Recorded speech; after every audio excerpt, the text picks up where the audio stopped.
Episode 247 secret. Vijay ఇస్తున్న సపోర్ట్తో పవిత్ర మళ్లీ చాలా కాన్ఫిడెంట్ గా ఫీల్ అయ్యింది. ఆమె మనసులోని ప్రశ్నలన్నిటికీ ఒక్కసారిగా జవాబు దొరికినట్టుగా అనిపించింది. అహల్య చెప్పినట్టు తన అమ్మకు విజయ్ నాన్నకు ఉన్న సంబంధం నిజం కాదని, అది మోహనకృష్ణ కావాలని క్రియేట్ చేసిన రూమర్ అని అర్థమయ్యి పవిత్ర చాలా రిలీఫ్ గా ఫీల్ అయ్యింది. మోహనకృష్ణ సామ్రాట్ మీద రివెంజ్ తీర్చుకోవాలని ఎప్పటినుండో చూస్తున్న పవిత్రకు విజయ్ మాటలు ఊరట కలిగించాయి.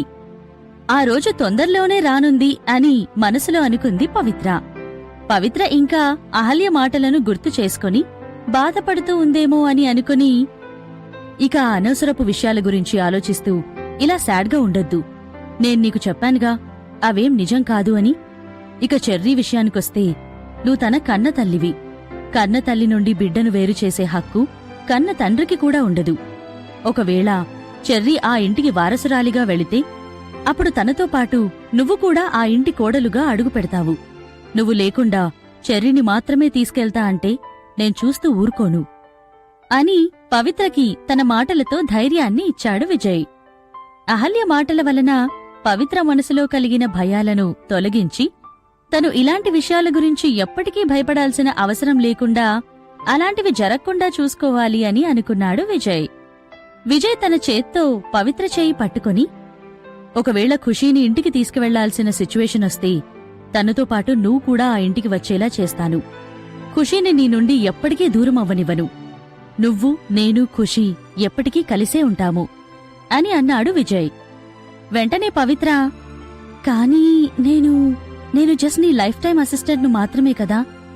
ఒకవేళ నేను మీ ఇంటికి వస్తే అందరూ నా గురించి ఏమని గాసిప్స్ చేస్తారో ఏమో. నా గురించి అందరూ తప్పుగా మాట్లాడుకోవడం నాకిష్టం లేదు అని బుంగమూతి పెట్టుకుని వెటకారంగా విజయ్ను కావాలనే టీస్ చేస్తూ అనింది. విజయ్, పవిత్ర ఒకరి కళ్లల్లోకి ఒకరు చూస్తూ వాళ్ల మనసులోని మాటలను ఒకరికి ఒకరు తెలుపుకున్నారు. కాని ఇంకా ఏదో లోలోపల అన్కంప్లీటెడ్ ఫీలింగ్ వస్తుంది. మేబీ అది పెళ్లి గురించే కావచ్చు అని అనుకుంది పవిత్ర. విజయ్కి పవిత్ర దిగులు ఏంటో అర్థమయ్యింది. అతను పవిత్రకు నమ్మకం కలిగేలా స్మైల్ ఇస్తూ, లేదు, అలా జరగదు. నేను నా భార్యను, కూతురిని నా ఇంటికి తీసుకెళ్తే ఎవరేమనుకుంటారు? నా గురించి, నా కుటుంబం గురించి గాసిప్ చేసేంత ధైర్యం ఎవరికుంది అని అన్నాడు. భార్య అన్న పదాన్ని స్పెసిఫిక్గా ప్రెస్ చేసి మరీ క్లియర్గా ప్రొనౌన్స్ చేశాడు విజయ్. మేబీ అతని పెదాల నుండి ఈ పదం వినడం పవిత్రకి ఇదే మొదటిసారి కావచ్చు. తన మనసులో చాలా హ్యాపీగా ఫీల్ అయ్యింది. కాని ఎంత ఎగ్జైటెడ్గా ఫీల్ అయ్యిందో అంతే కన్ఫ్యూజ్డ్గా కూడా ఫీల్ అవుతోంది. తను అఫీషియల్గా ఆ విజయ్ భార్య అనే పోస్ట్ను ఎప్పుడు పొందుతుందో తనకింకా తెలియదు. కాని విజయ్ ఆల్రెడీ దీని గురించి చాలా రోజుల ముందే పవిత్రతో ఇదివరకే ఒకసారి చెప్పాడు. అతని హెల్త్ సెట్ అవగానే మళ్లీ తాను నడవగలిగిన రోజు పెళ్లి చేసుకుంటానని తనకి అతని ఫీలింగ్స్ను పవిత్రకు ప్రపోజ్ చేశాడు. సో ఆ రోజు రావడానికి ఇంకా కొంచెం టైం పట్టొచ్చు అని అనుకుంది పవిత్ర. ఈవెన్ ఇప్పుడు విజయ్ రెడీగా ఉన్నా అట్లీస్ట్ వాళ్ల కూతురు రీకవర్ అయ్యేవరకైనా వెయిట్ చేయాల్సిందే. విజయ్ ప్రేమగా పవిత్ర కళ్లలోకి చూస్తూ తన చేతులు రెండూ పట్టుకున్నాడు. పవిత్ర కళ్ళు ఏడ్చి ఏడ్చి ఎర్రగా మారిపోయాయి. వర్షం కురిసిన తర్వాత ఆకాశం ఎంత క్లియర్గా ఉంటుందో ఆమె ముఖం ఇంకా క్లియర్గా, ఇంకా ఎక్కువ అట్రాక్టివ్గా కనిపిస్తుంది. ఏదో తెలియని శక్తి తనను ఆమె వైపుకి ఆకర్షిస్తున్నట్టు ఫీల్ అయ్యాడు. మెల్లగా తనను అతని సెన్స్లోకి తెచ్చుకుంటూ ఆమె పెదాల మీద ముద్దు పెట్టబోయాడు. కాని సడన్ గా హాస్పిటల్ బెడ్ మీద పడుకున్న ఖుషీ నిద్రలేచి, మమ్మీ, డాడీ అని అనడంతో వాళ్ల కూతురు మేల్కోవడం గమనించి విజయ్ ఇంకా పవిత్ర షాక్ అయ్యి ఇద్దరూ చాలా ఎంబరాస్డ్ గా ఫీల్ అయ్యారు. పవిత్ర వెంటనే షాక్ నుండి తేరుకొని తన హెయిర్ ను సెట్ చేసుకుంటూ తన హార్ట్ బీట్ ను కామ్ చేసుకుని, ఖుషీ బేబీ, నువ్వు నిద్రలేచావా అని అడిగింది. అవును అని ఖుషీ తన తలను ఊపుతూ బదులు ఇచ్చింది. కాని తను ఎందుకో సాడ్గా కనిపించేసరికి, ఏమైంది బేబీ అని అడిగింది పవిత్ర. మమ్మీ, డాడీ, మీరిద్దరూ నేను లేకుండా కిచ్ గేమ్ ఎందుకు ఆడుతున్నారు? నాకు కూడా కిచ్ కావాలి అని క్యూట్ గా అలిగినట్టు ముఖం పెట్టి చెప్పింది ఖుషి. ఆల్రెడీ ఎంబరాస్మెంట్ తో పవిత్ర ముఖం ఎర్రగా మారిపోయింది. ఇక తన కూతురు చెప్పింది విన్నాక పవిత్రకి ఎలా రియాక్ట్ అవ్వాలో కూడా అర్థం కాలేదు. తను ఇంకా ఎక్కువ ఎంబరాస్డ్ గా ఫీల్ అవుతూ, నువ్విప్పటి వరకు పడుకున్నావు కదా, ఇప్పుడు ఆడదాం, ఇదిగో ఇది మమ్మీ కిస్ అని పవిత్ర ఖుషి బుగ్గ మీద ప్రేమగా ముద్దు పెడుతూ చెప్పింది. విజయ్ కూడా చిన్నగా నవ్వుతూ ఖుషి మరో బుగ్గ మీద ముద్దు పెట్టి ఇది డాడీ కిస్ అని చెప్పాడు. తనకు తన మమ్మీ డాడీ స్వీట్ కిసెస్ ఇవ్వడంతో ఖుషి చాలా హ్యాపీగా ఫీల్ అయ్యి క్యూట్ గా స్మైల్ చేసింది. ఇప్పుడు చెప్పు, ఖుషి బేబీకి ఆకలిగా ఉందా, ఏదైనా తినాలనిపిస్తోందా అని స్వీట్ గా అడిగింది పవిత్ర. ఖుషి వెంటనే తన చిట్టి కడుపు మీద చెయ్యి వేస్తూ, నాకు చాలా ఆకలిగా ఉంది, నాకు పవి బేబీ చేతి చికెన్ బిర్యానీ తినాలని ఉంది అని సరిగ్గా పలికి పలకలేక ముద్దు ముద్దుగా చెప్పింది. ఖుషి కోరిక విన్నాక పవిత్రకి నవ్వాలో ఏడవాలో అర్థం కాలేదు. బేబీ, నువ్విప్పుడు చికెన్ బిర్యానీ లాంటి ఐటమ్స్ తినకూడదు. డాక్టర్ అంకుల్ నిన్ను లైట్ గా డైజెస్ట్ అయ్యే ఫుడ్ మాత్రమే తీసుకోమని చెప్పాడు. కాబట్టి మమ్మీ వెళ్లి నీకోసం వేడివేడి ఇడ్లీ చేసుకుని తీసుకువస్తుంది, ఓకేనా? నువ్వు హాస్పిటల్ నుండి డిశ్చార్జ్ అవ్వగానే నీకు చికెన్ బిర్యానీ చేసి పెడతాను అని ఖుషీని కన్విన్స్ చేసింది పవిత్ర. ఖుషి చిన్నగా బుంగమూతి పెడుతూ సరే అని కొంచెం అయిష్టంగానే ఒప్పుకుంది. పవిత్ర వెంటనే వెనక్కి తిరిగి విజయ్ను చూస్తూ, విజ్జు, నేను వెళ్లి ఖుషి కోసం ఇడ్లీ తయారు చేసుకుని తీసుకొస్తాను, నువ్వు ఇక్కడే ఉండి ఖుషిని చూసుకో అని చెప్పి ఖుషి బాధ్యతను విజయ్కు అప్పగించింది. నో ప్రాబ్లం మధుశ్రీ, నేను చెర్రీని చూసుకుంటాను, నువ్వు జాగ్రత్తగా వెళ్ళిరా అని విజయ్ బదులిచ్చాడు. పవిత్ర వెళ్లిపోగానే వార్డులో కేవలం విజయ్, అతని కూతురు ఖుషి మాత్రమే ఉన్నారు. ఖుషి ముఖం చాలా పేల్గా ఉండడం చూసి విజయ్, చెర్రీ, నువ్వు ఇక్కడే ఉండు, నేను నీకోసం కొంచెం హాట్ వాటర్ తీసుకుని వస్తాను, అప్పుడు నువ్వు హాట్ వాటర్తో హాట్ గా ఫేస్ వాష్ చేసుకోవచ్చు అని అన్నాడు. ఖుషి చాలా ఎగ్జైటెడ్ గా ఫీల్ అవుతూ, ఏ హాట్ వాటర్ అంటే నాకిష్టం, ఓకే డాడీ అని నవ్వుతూ అంది. నేను వచ్చే వరకు జాగ్రత్తగా ఉండాలి చెర్రీ అని చెప్పి విజయ్ ఖుషి ముఖం కడగడానికి ఆ వార్డ్లో ఉన్న బాత్రూంకి వేడి నీళ్ల కోసం వెళ్లాడు. వాటర్తో బాత్రూం నుండి రిటర్న్ అయినప్పుడు ఖుషి బెడ్ ఎక్కి నిల్చుని దానిమీద హ్యాపీగా జంప్ చేస్తూ ఆడుకుంటూ ఉండడం చూసి పరుగున ఖుషి దగ్గరికి వెళ్లాడు విజయ్. ఖుషికి కొంచెం బెటర్ కాగానే ఆడుకోవాలి అని అనిపించింది. అందుకే బెడ్ ఎక్కి ఎగరడం మొదలుపెట్టింది. కాని ఆ చిన్న హాస్పిటల్ బెడ్ మీద జంప్ చేయడం వల్ల జరిగే ప్రమాదాల గురించి ఆ చిన్నారి ఆలోచించలేదు. అలా బెడ్ మీద జంప్ చేయడం వల్ల తన తలకి జరిగిన ఇంజురీకి ప్రమాదకరం మాత్రమే కాదు, తను ఏ క్షణంలో అయినా స్లిప్ అయ్యి నేల మీద పడిపోవచ్చు. ఖుషి బెడ్ ఎడ్జ్ దగ్గర నిల్చుని జంప్ చేయడం గమనించిన విజయ్ వెంటనే అతని చేతిలోని హాట్ వాటర్ను నేల మీదకు విసిరేశాడు. ఖుషి ఏ క్షణంలో అయినా కింద పడేట్టు ఉండడం చూసి విజయ్ మనసు ఒక్కసారిగా గల్లంతైనట్టుగా అనిపించింది. చెర్రీ, చూసుకో, జాగ్రత్త, కింద పడతావు అని విజయ్ గట్టిగా అరిచాడు. ఖుషి బెడ్ మీద అలాగే జంప్ చేస్తూ సడన్ గా స్లిప్ అయి కింద పడిపోయింది. అతని కూతురు డేంజర్లో ఉందని చూసిన విజయ్ తన వైపుకి పరిగెత్తుకుంటూ వెళ్లి కరెక్ట్ టైంకి ఖుషీని కింద పడకుండా గట్టిగా అతని చేతితో పట్టుకున్నాడు. థ్యాంక్ గాడ్, ఫైనల్ గా ఖుషీకి ఏం కాలేదు. కరెక్ట్ టైంకి తనను విజయ్ సేవ్ చేయగలిగాడు. ఖుషి వెంటనే భయపడిపోయి విజయ్ షర్ట్ను ఆమె చిట్టి చేతులతో గట్టిగా పట్టుకొని కళ్ళు మూసుకుంది. విజయ్ ఖుషి వైపుకి కంగారుగా చూస్తూ, చెర్రీ, నువ్వోకే కదా, నీకేం కాలేదు కదా అని అడిగాడు.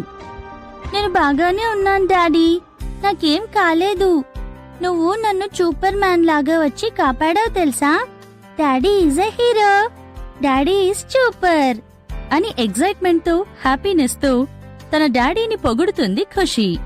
లైట్ స్పీడ్ లో వచ్చి తనను కాపాడినందుకు ఖుషి కళ్లకు తన నాన్న ద బెస్ట్ డాడీ లాగా, తన పర్సనల్ స్పైడర్ మ్యాన్ లాగా కనిపిస్తున్నాడు. ఖుషీకి ఏం కాలేదని అర్థమయ్యాక విజయ్ చాలా రిలీఫ్ గా ఫీల్ అవుతూ, ఓకే చెర్రీ, నువ్వుక నిద్రపో అని అన్నాడు. ఒకవేళ ఖుషీకి ఏదైనా జరిగి ఉంటే విజయ్ పరిస్థితి ఏంటి? పవిత్ర అతనికి చాలాసార్లు చెప్పి మరీ వెళ్ళింది ఖుషీని జాగ్రత్తగా చూసుకోమని. ఏదైనా అయ్యుంటే చాలా దారుణంగా ఉండేది పరిస్థితి అని అనుకొని విజయ్ బాధపడ్డాడు. ఖుషీ తన తలను అడ్డంగా ఊపుతూ, నాకు వెళ్ళి నిద్రపోవాలని లేదు. డాడీ నాకు కిచ్చివ్వలేదు. నాకు కిచ్చిస్తేనే నేను వెళ్ళి పడుకుంటాను అని మొండిగా చెప్పింది. విజయ్ మెల్లగా ఖుషీని ఎత్తుకొని తన 2 బుగ్గల మీద ప్రేమగా ముద్దులు పెట్టి, ఇది చాలా అని నవ్వుతూ ఖుషీకి చక్కెర గింతలు పెడుతూ ఆడుకున్నాడు. చాలు చాలు అంటూ ఖుషీ చాలా గట్టిగా నవ్వేసింది. తర్వాత విజయ్ మెల్లగా ఖుషీని తన హాస్పిటల్ బెడ్ మీద పడుకోబెట్టి మెల్లగా ఇదివరకు కింద పడేసిన నీళ్ల బేసిన్ను నేల మీద నుండి తీసి ఆ ఏరియాను క్లీన్ చేసి మిగిలిన కొంచెం నీటితో ఖుషీ ముఖం కడిగాడు.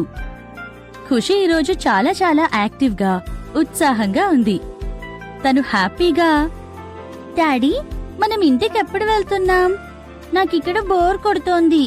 ఇక్కడ ఉండాలని లేదు అని చెప్పింది. ఓకే ఓకే చెర్రీ, తొందరలోనే మనం ఇంటికి వెళ్తున్నాం అని విజయ్ చెప్పగానే, వావ్, నాకు తొందరగా హాస్పిటల్ నుండి ఇంటికి వెళ్లి డాడీతో మమ్మీతో కలిసి ఆడుకోవాలని ఉంది అని చెప్పింది ఖుషీ. ఇక ఖుషీ ఆరోగ్యం బాగా అవుతుండడంతో అతను తన మ్యారేజ్ ప్రపోజల్ గురించి ఆలోచిస్తే మంచిది అని అనుకుంటూ విజయ్ ప్లాన్ చేశాడు. తర్వాత చెర్రీకి ఒక కంప్లీట్ ఫ్యామిలీని ఇవ్వడమే విజయ్, పవిత్రల లాంగ్ టర్మ్ గోల్. పవిత్రకి ఈ విషయం సర్ప్రైజ్ గా ఉంచాలని అనుకొని, చెర్రీ, డాడీ మమ్మీ కోసం ఒక పెద్ద సర్ప్రైజ్ ను ప్లాన్ చేస్తున్నాడు. కాబట్టి నువ్వు డాడీకి కొంచెం హెల్ప్ చెయ్యాలి. ఇంకా ఈ విషయాన్ని మమ్మీకి చెప్పకూడదు. ఇది సీక్రెట్, ఓకేనా అని అడిగాడు విజయ్. ఓకే డాడీ, నేను మమ్మీకి చెప్పను అని ఖుషీ నవ్వుతూ బదులు ఇచ్చింది. తర్వాత కొద్దిసేపు ఆలోచించి ఫైనల్ గా, డాడీ నువ్వు మమ్మీకి ఏం సర్ప్రైజ్ ఇస్తున్నావు అని అడిగింది. ఇది జస్ట్ మనిద్దరి మధ్యలో మాత్రమే ఉండాల్సిన సీక్రెట్ అంటూ ఖుషీ చెవిలో ఏదో చెప్పాడు. అది వినగానే ఖుషీ ముఖంలో ఒక అందమైన చిరునవ్వు ఏర్పడింది. తన డాడీ పెళ్లి చేసుకోమని మమ్మీకి ప్రపోజ్ చేయడానికి ప్లాన్ చేసుకోవడంతో హ్యాపీగా ఫీల్ అయ్యింది. కొద్దిసేపటికి పవిత్ర హాస్పిటల్కి ఇడ్లీ ప్రిపేర్ చేసుకుని రిటర్న్ అయ్యింది. తను వచ్చేసరికి ఖుషీ విజయ్ చెప్తున్న కథ వింటూ మౌనంగా ఏదో ఆలోచిస్తూ ఉంది. పవిత్ర మెల్లగా వార్డ్ లోపలికి నడుచుకుంటూ వెళ్లి వాళ్లను డిస్టర్బ్ చేయకూడదు అని అనుకుని సైలెంట్ గా చైర్లో కూర్చుంది. పవిత్ర రాకను గమనించిన విజయ్ ఖుషీకి చెప్తున్న కథను మధ్యలోనే ఆపేసి, చెర్రీ, పవి బేబీ నీకు మంచి ఫుడ్ తెచ్చింది. నువ్వు ముందు తిను, డాడీ తర్వాత కథ చెప్తాడు అని అన్నాడు. అలాగే డాడీ అని చెప్పి ఖుషీ చాలా చియర్ఫుల్ గా బిహేవ్ చేసింది. విజయ్ ప్లాన్ విన్నాక తనకు ఆనందం పట్టరానంత ఉంది. పవిత్ర ఖుషీకి ఇడ్లీ తినిపిస్తూ, ఖుషీ బేబీ, ఏంటి నువ్వు ఈరోజు ఇంత హ్యాపీగా ఉన్నావు? మమ్మీకి చెప్పవా అని అడిగింది. ఖుషీ చిన్నగా నవ్వుతూ, అది సీక్రెట్, చెప్పకూడదు మమ్మీ అని రహస్యంగా బదులిచ్చింది. విజయ్ తన మ్యారేజ్ ప్రపోజల్ ను పవిత్రకు ఎలా చెప్పాలి అని ప్లాన్ వేశాడు. ఇంతకీ ఎప్పుడు చెప్పబోతున్నాడు?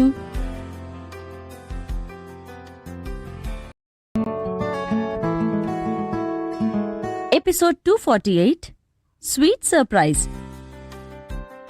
విజయ్ చెప్పిన సీక్రెట్ ప్లాన్ గురించి విన్నప్పటి నుండి తన ఫేస్లోని స్మైల్ ను ఆపుకోలేకపోయింది ఖుషీ. చాలా ఎగ్జైటెడ్ గా హ్యాపీ మూడ్ లో కనిపిస్తున్న ఖుషీని చూసి, ఖుషీ బేబీ, ఏంటి విషయం అంత హ్యాపీగా ఉన్నావు అని అడిగింది పవిత్ర. నీకు చెప్పకూడదు మమ్మీ, ఇది నాకు డాడీకి మధ్య ఉన్న సీక్రెట్ అని తన చిన్న చిన్న చేతులతో ముఖాన్ని దాచుకుంటూ నవ్వుతూ అంటుంది ఖుషీ. సరే అయితే మీ సీక్రెట్ ను మీ దగ్గరే ఉంచుకోండి, ఎవరికి చెప్పొద్దు అని అలిగినట్టు యాక్ట్ చేస్తూ చెప్పింది పవిత్ర. విజయ్ మెల్లగా హాస్పిటల్ బెడ్ ను కొంచెం పైకి అడ్జస్ట్ చేసి ఖుషీ ముందుగా ఒక చిన్న టేబుల్ సెట్ చేశాడు. పవిత్ర వెంటనే ఖుషీ బెడ్ వైపు కూర్చొని తను తెచ్చిన ఇడ్లీను ఖుషీకి తినిపిస్తోంది. పవిత్ర ఖుషీకి ఇడ్లీ తినిపిస్తూ ఉండగా అదే సమయంలో ఖుషీని చూడ్డానికి ఫ్రూట్స్ తీసుకొని హాస్పిటల్కి వచ్చింది ప్రీతి. ప్రీతి ఎప్పుడూ ఖుషీని చాలా ప్రేమగా తన సొంత కూతురిలాగే ట్రీట్ చేసేది. అలాంటిది ఖుషీకి ఇంత పెద్ద గాయమయ్యిందని తెలిసాక వెంటనే హాస్పిటల్కి చేరుకుని ఖుషీ దగ్గరికి వెళ్లి కంగారుతో నాన్ స్టాప్ గా ప్రశ్నల వర్షం కురిపించింది. ఓ మై లిటిల్ చెర్రీ, నువ్విప్పుడు బాగానే ఉన్నావా? తలలో నొప్పిలాగా ఏమైనా ఉందా? నువ్వు హాస్పిటల్లో ఉన్నావని తెలిసినప్పటి నుండి ఆరెంజ్ మమ్మీకి నిద్ర కూడా సరిగ్గా పట్టలేదు తెలుసా? నేను నీ గురించి చాలా కంగారు పడ్డాను అని అనింది ప్రీతి. ఖుషి చిన్నగా నవ్వుతూ ప్రీతి చూపిస్తున్న ప్రేమకు చాలా హ్యాపీగా ఫీల్ అయ్యింది. ఆరెంజ్ మమ్మీ, నేనిప్పుడు చాలా బాగున్నాను. నువ్వు కంగారు పడాల్సిన అవసరం లేదు. ఇప్పుడు నన్ను డాడీయే చూసుకుంటున్నాడు. పవి బేబీ షూటింగ్కి వెళ్ళినప్పుడు కూడా డాడీ నాతో ఉంటున్నాడు అని గర్వంగా తన డాడీ గురించి చెప్పింది ఖుషి. చెర్రీ మాటలు వినడానికి తనకు మాత్రమే ది బెస్ట్ డాడీ ఉన్నాడు అని షో ఆఫ్ చేస్తున్నట్టు అనిపించింది. ఖుషి బుగ్గలను గట్టిగా గిలుతూ నాకు తెలుసు నీకు డాడీ ఉన్నాడని. చూడు, డాడీ రావడంతో చెర్రీ ఎంత హ్యాపీగా మారిపోయిందో అని నవ్వింది ప్రీతి. ప్రీతి ఈసారి ఒంటరిగా రావడం గమనించిన పవిత్ర కన్ఫ్యూజ్డ్ గా ఫీల్ అయ్యి, ఆరెంజ్, అదేంటి ఒక్కదానివే వచ్చావు? ఆనంద్ ఎక్కడా? తను నీతో రాలేదా అని అడిగింది. నార్మల్గా అయితే ఆనంద్ ప్రీతిలు ఎప్పుడూ ఎక్కడికి వెళ్లినా కలిసే వెళ్తారు. వాళ్లను ఎవ్వరూ విడదీయలేరు అన్నట్టుంటుంది వాళ్ల రిలేషన్. అలాంటిది ఈసారి వాళ్ళిద్దరూ ఒక దగ్గర లేకపోవడంతో పవిత్రకి ఆశ్చర్యం వేసింది. ఇలా ప్రీతి ఆనంద్ సపరేట్ గా ఉండడం అనేది చాలా రేర్. ఆనంద్ కి కంపెనీలో ఏదో ఇంపార్టెంట్ వర్క్ ఉందట, అందుకే వెళ్లిపోయాడు. సో నేనొక్కదాన్నే వచ్చాను. ఏదైతే ఏంటి, ఇప్పుడు నాకు నీ నుండి ఒక ఫేవర్ కావాలి అని అడిగింది ప్రీతి. ఏంటది అన్నట్టుగా పవిత్ర ప్రీతి వైపుకి చూడగానే, ఏం లేదు పవి, ఈ ఒక్కరోజు కొంచెం సేపు ఖుషీని మిస్టర్ విజయ్కి అప్పగించి నువ్వు నాతో పాటు షాపింగ్కి రావాలి. నేను ఒక రింగ్ కొనాలి అనుకుంటున్నాను అని సిగ్గుపడుతూ చెప్పింది. తన ముఖంలోని సిగ్గు ఇట్టే తెలిసిపోతుంది. తను సిగ్గుపడుతుంటే చూడ్డానికి ప్రేమలో మునిగి తేలుతున్న అమ్మాయిలా చాలా క్యూట్గా ఉంది. ప్రీతి రింగ్ కొనడం కోసం షాపింగ్కి వెళ్లాలని అనగానే పవిత్రకి విషయం అర్థమయ్యింది. ఆనంద్ ప్రీతిలు పెళ్లి చేసుకోవడానికి ప్లాన్ చేస్తున్నారని, తొందరలోనే వాళ్ల పెళ్లి గురించి ప్రస్తావన వస్తుందని పవిత్ర ముందుగానే గెస్ చేసింది. అలాగే ఆరెంజ్, ఖచ్చితంగా వస్తాను అని వెంటనే తనతో షాపింగ్కు వెళ్లడానికి ఒప్పుకుంది పవిత్ర. ప్రీతి తన లైఫ్లో చాలా విలువైన వ్యక్తి కాబట్టి తన బెస్ట్ ఫ్రెండ్ కి అన్ని విధాలా సపోర్ట్ చేయాలని, తన బెస్ట్ ఫ్రెండ్ లైఫ్లోని ముఖ్యమైన రోజును బ్యూటిఫుల్ గా సెలబ్రేట్ చేయాలని నిర్ణయించుకుంది పవిత్ర. పవిత్ర ఖుషీకి ఇడ్లీ తినిపించడం పూర్తి కాగానే ఖుషీ వెంటనే, పవి బేబీ, నువ్వు తొందరగా ఆరెంజ్ మమ్మీతో కలిసి షాపింగ్కి వెళ్ళిపో, నేను డాడీతో ఉంటాను అని ఎగ్జైటెడ్ గా చెప్పింది. పవిత్ర ఖుషీ మౌత్ ను క్లీన్ చేస్తూ, ఓకే, డాడీ చెప్పినట్టు వినాలి, సరేనా అని చెప్పగానే, నువ్వేం కంగారు పడాల్సిన అవసరం లేదు మధుశ్రీ, చెర్రీని నేను చూసుకుంటాను అని విజయ్ బాధ్యతగా పవిత్రకు ధైర్యం చెప్పాడు. అంతేకాదు, అతని పాకెట్ నుండి ఒక కార్డును తీసి ఇస్తూ, మిస్ ప్రీతి, నువ్వు రింగ్ కొనాలని అనుకుంటే నా దగ్గర limited edition VIP discount card ఉంది. మీరు బ్లూ జెమ్స్టోన్ జ్యువెలరీ స్టోర్కి వెళ్తే ఈ కార్డ్ మీద 99% డిస్కౌంట్ వస్తుంది అని అన్నాడు. Limited edition VIP discount card, అది కూడా బ్లూ జెమ్స్టోన్ జ్యువెలరీ స్టోర్లో 99% డిస్కౌంటా? అది వినగానే ప్రీతి అవాక్కయింది. అసలు ఇలాంటి బిజినెస్ కాన్సెప్ట్ కూడా ఉంటుందా అని అనుకుని ఆశ్చర్యపోయింది. ఒకవేళ ప్రీతి లాంటి ఆర్డినరీ మెంబర్స్ ఎవరైనా జ్యువెలరీ కొనాలంటే మాక్సిమం ఒక 5%, అది కాకుంటే ఒక 10% డిస్కౌంట్ దొరుకుతుంది. కానీ 99% డిస్కౌంట్ దొరకడం మరీ నమ్మలేనట్లుగా ఉంది అని ఫీల్ అయింది ప్రీతి. పవిత్ర కూడా ముందు ఆశ్చర్యపోయింది. కాని వెంటనే తనకు ఒక విషయం గుర్తుకు వచ్చింది. బ్లూ జెమ్స్టోన్ అనేది జ్యువెలరీ ఇండస్ట్రీలోనే ఒక ఫేమస్ లగ్జరీ బ్రాండ్ అని. ఈ జ్యువెలరీ బ్రాండ్ ఫౌండర్ ఎవరో కాదు, విజయ్ రెండవ అక్క సుష్మిత. కాబట్టి విజయ్కి ఈ స్టోర్లో limited edition VIP discount card దొరకడంలో ఆశ్చర్యమేమీ లేదు అని మనసులో అనుకుంది Pavitra. Oh, thank you so much mister Vijay. ఈ కార్డ్ నాకు ఆనంద్కి చాలా హెల్ప్ఫుల్ అవుతుంది. చాలా మనీ సేవ్ చేయొచ్చు. అని ఎంతో హ్యాపీగా విఐపి డిస్కౌంట్ కార్డును తీసుకుని ప్రీతి చాలా ఎగ్జైటెడ్ గా ఫీల్ అయ్యింది. ముందు ప్రీతి వెళ్లి రింగ్ సెలెక్ట్ చేశాక తరువాత ఆనంద్ వెళ్లి బిల్ పే చేసి రింగ్ ను కొనాలని ముందుగానే వాళ్ళిద్దరూ ప్లాన్ చేసుకున్నారు. కానీ జనరల్ గా ఒక మంచి క్వాలిటీ గల డైమండ్ రింగ్ కి కనీసం 1,00,000కి పైగా కాస్ట్ ఉంటుంది. అండ్ 1,00,000 రూపాయలనేది చిన్న అమౌంట్ కాదు. కానీ విజయ్ ఇచ్చిన 99% డిస్కౌంట్ కార్డ్తో ఒక మంచి రింగ్ ను వేలల్లోనే కొనుక్కోవచ్చు. కాబట్టి ఇంత మంచి వార్త విన్నాక ప్రీతి ఎగ్జైటెడ్ గా ఫీల్ అవ్వడంలో ఆశ్చర్యం లేదు. పవిత్రను తీసుకుని ప్రీతి షాపింగ్ కు వెళ్లిపోగానే హాస్పిటల్లో ఖుషి, విజయ్ మాత్రమే మిగిలిపోయారు.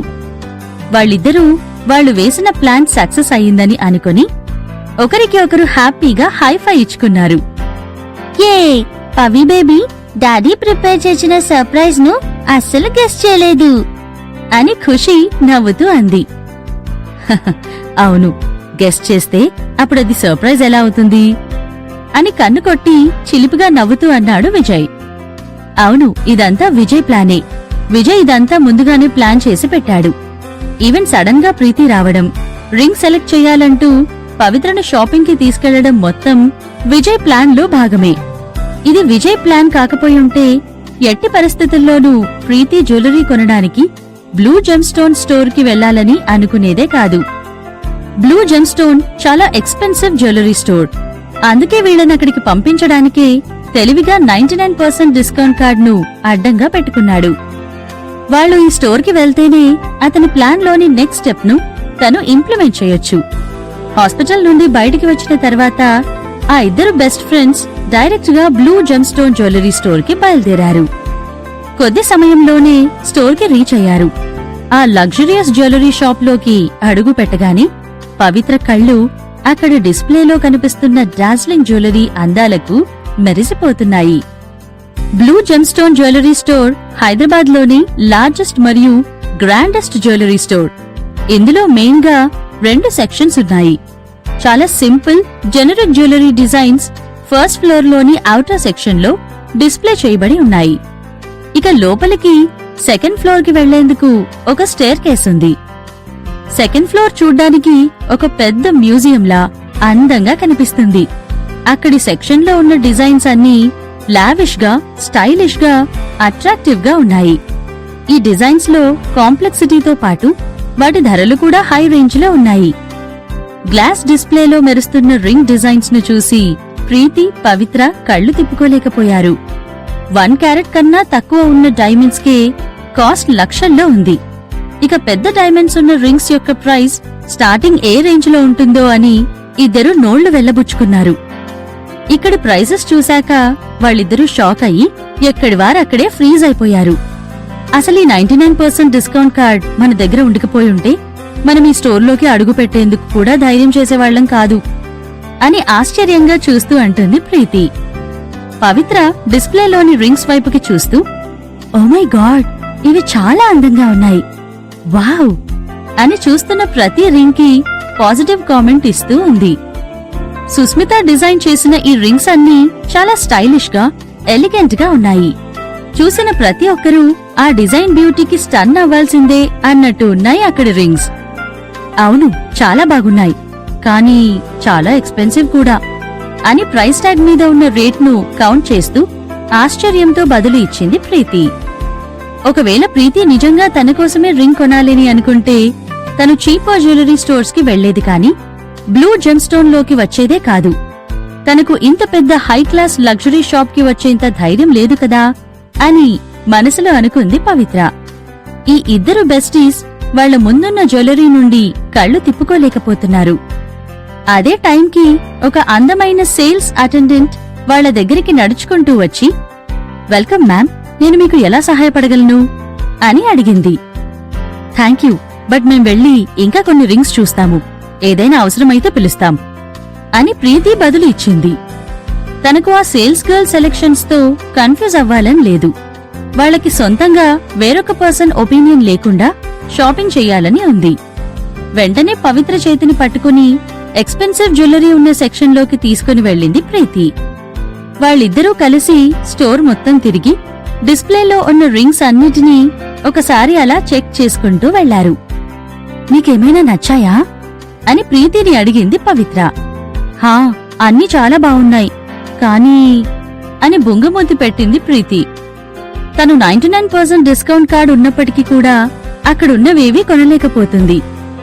ప్రీతి రేట్ చూసి మూడోఫ్ అయిందని గమనించిన పవిత్ర, సరే పద అయితే మనం వేరే షాప్స్కి వెళ్లి చూద్దాం అని అంది. లేదు, మనం ఇక్కడే ఉండి ఇంకొన్ని చూద్దాం అని ప్రీతి వెంటనే బదులు ఇచ్చింది. తనిక్కడికి తన కోసం రింగ్ కొనడానికి రాలేదు. తను విజయ్ ఇచ్చిన టాస్క్ ను పూర్తి చేయడం కోసం వచ్చింది. కాబట్టి తను ప్లాన్ చేసిన ప్రకారం నడుచుకోవాలి.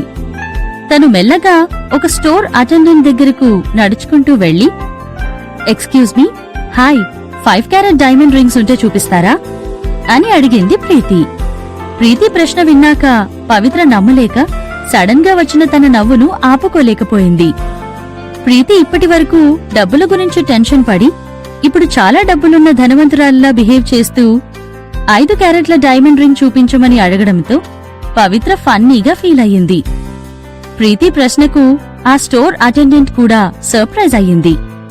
అంటే చూడ్డానికి చాలా సింపుల్ క్లోత్స్ లో చాలా సింపుల్ గా కనిపిస్తున్న ప్రీతి 5 క్యారెట్ డైమండ్ చూపించమని అడిగేసరికి అంత రేంజ్ జ్యువెలరీ కొనే పర్సన్లా లేదే అని ఆ స్టోర్ అటెండెంట్ మనసులో అనుకుంది. కానీ అక్కడ వర్క్ చేస్తున్న వాళ్లంతా చాలా ప్రొఫెషనల్ గా ఉన్నారు. డ్రెస్సింగ్ ను, బాడీ లాంగ్వేజ్ ను బట్టి జడ్జ్ చేయకుండా కస్టమర్స్ అందరినీ ఒకేలా ట్రీట్ చేస్తున్నారు. అయినా అక్కడికి వచ్చింది నార్మల్ కస్టమర్ కాదు, ద ఫేమస్ మధుశ్రీ.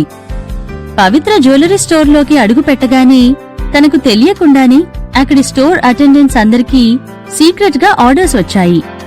అందరూ విజయ్ పవిత్రకి ఇస్తున్న స్వీట్ సర్ప్రైజ్ కి సంబంధించి వాళ్ల టాస్క్లను పూర్తి చేస్తూ సపోర్ట్ చేస్తున్నారు. మరి విజయ్ పవిత్ర కోసం ఎలాంటి సర్ప్రైజ్ ప్లాన్ చేశాడో ఏంటో.